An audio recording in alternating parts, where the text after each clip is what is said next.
Hello दोस्तों, my self CA Vijay Sharma और market analysis की एक और वीडियो में आपका स्वागत है। दोस्तों, YouTube चैनल बनाने का मेरा एक मकसद था, एक रीजन था कि मैं लोगों को एडवाइस दे सकूं कि वो मार्केट में खुद से एनालिसिस कर सके और समझ सके कि किस तरह से मार्केट में यानी कि शेयर मार्केट में स्टॉक्स या फ्यूचर्स या ऑप्शंस को बाय या सेल करना है, कहां पर रेजिस्टेंस और सपोर्ट के लेवल्स हैं जिसको डिफाइन करके, जिसको अलाइन कर और उन लेवल्स को आइडेंटिफाई कर आप ट्रेड कर सकते हैं। और आपकी जो एक डिपेंडेंसी होती है काफ़ी लोगों के ऊपर, आप कॉल पुट के टिप्स के लिए किसी पर डिपेंडेंट होते हो, आप स्टॉक में रिकमेंडेशन के लिए डिपेंडेंट होते हो, तो वो डिपेंडेंसी आपकी किसी के ऊपर नहीं होनी चाहिए और आप खुद से एनालिसिस करके खुद से आइडेंटिफाई कर सकें कि आपको किस स्टॉक में एंट्री लेना है, अगर फ्यूचर्स या ऑप्शंस में ट्रेड करना है तो किस लेवल के बाद ट्रेड करना है और कैसे उस ट्रेड को एग्जीक्यूट करने के बाद में आपको अपने लेवल पर बने रहना है। दोस्तों, मैंने काफी लोगों को देखा है, मेरे पास भी कुछ लोग आए थे जिन्होंने मुझे इन्फॉर्म किया था कि सर मार्केट में हमारा लॉस हो गया है और हमने इतना पैसा गवा दिया है, तो आप हमें एडवाइस कीजिए कि हम किस तरह से मार्केट में डील करें, या आप हमें कॉल या पुट बताइए कि किस कॉल या पुट को हमको बाय करना चाहिए ताकि हम लॉस को रिकवर कर सके। तो दोस्तों, मेरा मकसद ये नहीं है कि मैं आपको ये बताऊं कि आपको ये कॉल लेना है या आपको ये पुट लेना है। मेरा मकसद बहुत सिंपल है कि आप खुद उतने इक्विप्ड होना चाहिए और आप खुद से उतने कैपेबल होना चाहिए कि आप समझ सकें कि किस दिन मार्केट में एंट्री लेना है, किस लेवल पर एंट्री लेना है और कब उस ट्रेड को एग्जिट करना है। क्योंकि अगर आप अपने ऊपर डिपेंडेंट रहेंगे तो फिर आप किसी भी वक्त डिसीजन ले सकते हैं और आपकी डिपेंडेंसी किसी के ऊपर नहीं रहेगी। क्योंकि दुनिया में यही चीज होती है कि जब हम किसी के ऊपर डिपेंडेंट हो जाते हैं तो हम फिर एक तरह से इनकेपेबल हो जाते हैं और हमें नहीं समझ में आता है कि हमें किस तरह से ट्रांजैक्शंस करना है। तो मेरा मकसद सिर्फ यही है कि आप फाइनेंशियली इंडिपेंडेंट हो, आप खुद से समझ सकें कि आपको किस तरह से मार्केट में ट्रेड करना है। दोस्तों, इसी कड़ी में मैंने अपना एक टेलीग्राम चैनल भी बनाया हुआ है जहां पर मैं अपने लेवल्स शेयर करता हूं कि कहां पर मार्केट में रेजिस्टेंस और सपोर्ट्स के लेवल दिखाई दे रहे हैं और किस लेवल को क्रॉस करने के बाद मार्केट कहां तक जा सकता है। तो इसी कड़ी में मैं आपको लेकर चलता हूं मेरे टेलीग्राम चैनल पर। तो दोस्तों, आप देख सकते हो ये मेरा टेलीग्राम चैनल है जहां पर मैं एवरीडे शेयर करता हूं कि कहां पर रेजिस्टेंस और सपोर्ट्स के लेवल्स हैं और किस लेवल के बाद मार्केट कितना डाउन तक जा सकता है। जैसे कि आज का एनालिसिस है, यहाँ पर मैंने मॉर्निंग में मेंशन किया था कि फिन निफ्टी के लिए 20165 का जो लेवल है वो रेजिस्टेंस का लेवल है और हालांकि निफ्टी उसके बाद 20,200 के आसपास तक चला गया था। यहाँ पर आप देखिए 152 PM पर मैंने ये इन्फॉर्म किया था कि बैंक निफ्टी जब 44,973 के लेवल पर था कि बैंक निफ्टी अब वीक लग रहा है और 44,950 के नीचे जा सकता है। उसके बाद आप देख सकते हैं बैंक निफ्टी ने तकरीबन 44,650 के लेवल के आसपास मार्केट को टच किया था। तो आप मेरे चैनल को विजिट कर सकते हैं और देख सकते हैं कि किस तरह से मैं मार्केट में अपने लेवल शेयर करता हूं। फिन निफ्टी पे मैंने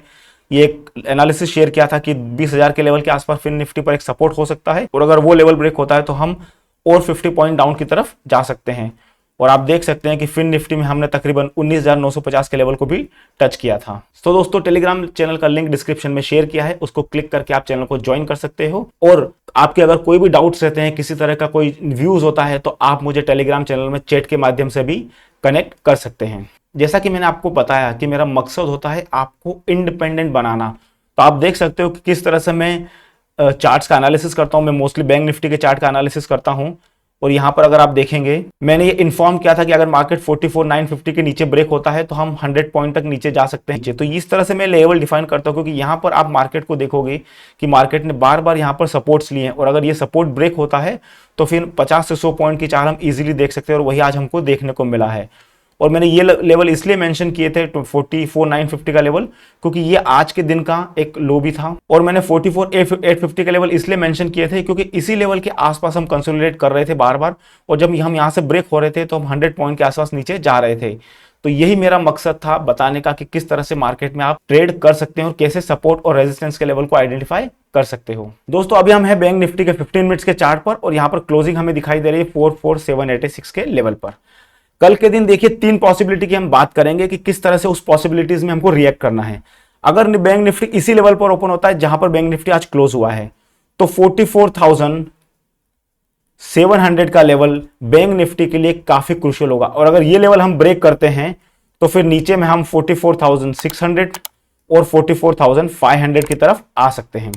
लेकिन यहां पर ओपन होने के बाद अगर हम ऊपर की तरफ जाते हैं तो 45,000 के लेवल पर बैंक निफ्टी को रेजिस्टेंस फेस करना पड़ेगा। तो हमें नया ट्रेड तब तक नहीं लेना है जब तक कि हम 45,000 के ऊपर सस्टेन नहीं करने लगते हैं। और 45,000 के ऊपर अगर हम निकलते हैं तो टारगेट बैंक निफ्टी में 45,200 तक के हो सकते हैं, क्योंकि यहां पर बैंक निफ्टी को फिर से हर्डल फेस करना पड़ेगा, एक रेजिस्टेंस मिलेगा जहां से हम बार बार नीचे की तरफ आ रहे थे। कल अगर हम किसी वजह से 45,000 के आसपास यानी कि हायर लेवल पर ओपन होते हैं, ये हमारी क्लोजिंग है, और अगर हम हायर लेवल पर ओपन होते हैं तो 45,200 को माइंड करना जरूरी है, क्योंकि यहां पर हमको फिर से रेजिस्टेंस मिलने वाला है। और अगर इस लेवल को ब्रेक करके हम ऊपर की तरफ जाते हैं तो 45,350 से लेकर 45,500 के टारगेट के लिए बैंक निफ्टी में ऊपर की तरफ ट्रेड बनाया जा सकता है। लेकिन अगर इस लेवल पर ओपन होने के बाद 45,000 पर ओपन होने के बाद हम नीचे फिसलते हैं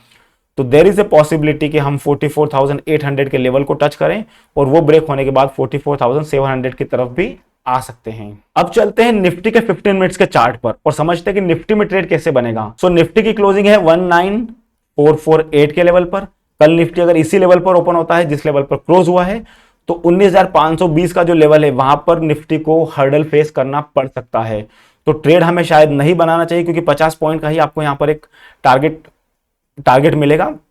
जो कि रिस्की हो सकता है। तो निफ्टी में ट्रेड तभी करना है जब निफ्टी 19,530 के लेवल के ऊपर सस्टेन करने लगता है। लेकिन यहां पर ओपन होने के बाद अगर हम नीचे की तरफ फिसलते हैं तो 19,400 के लेवल पर निफ्टी को सपोर्ट मिल सकता है, और अगर वो सपोर्ट ब्रेक होता है तो 19,330 की तरफ हम बढ़ सकते हैं। लेकिन कल अगर हम 19,500 के आसपास हायर लेवल पर ही ओपन होते हैं तो हमें 19,530 के लेवल का वेट करना चाहिए, और ये लेवल अगर सस्टेन होता है 15 से 20 मिनट्स तक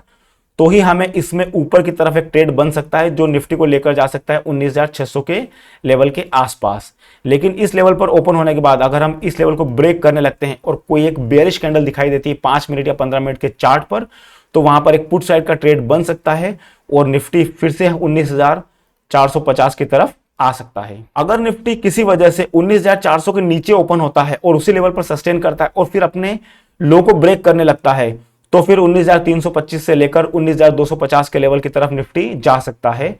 और अगर उस लेवल को पे ओपन होने के बाद निफ्टी ऊपर की तरफ जाता है तो हमें 19,450 के लेवल का वेट करना चाहिए, और इस लेवल के ऊपर होने के बाद ही हम 19,500 के लेवल के लिए निफ्टी में कोई ट्रेड कर सकते हैं। तो दोस्तों, I hope you like the video, you enjoy the analysis. अगर वीडियो पसंद आया है तो अपने फैमिली और फ्रेंड के साथ शेयर कीजिए, वीडियो को लाइक कीजिए,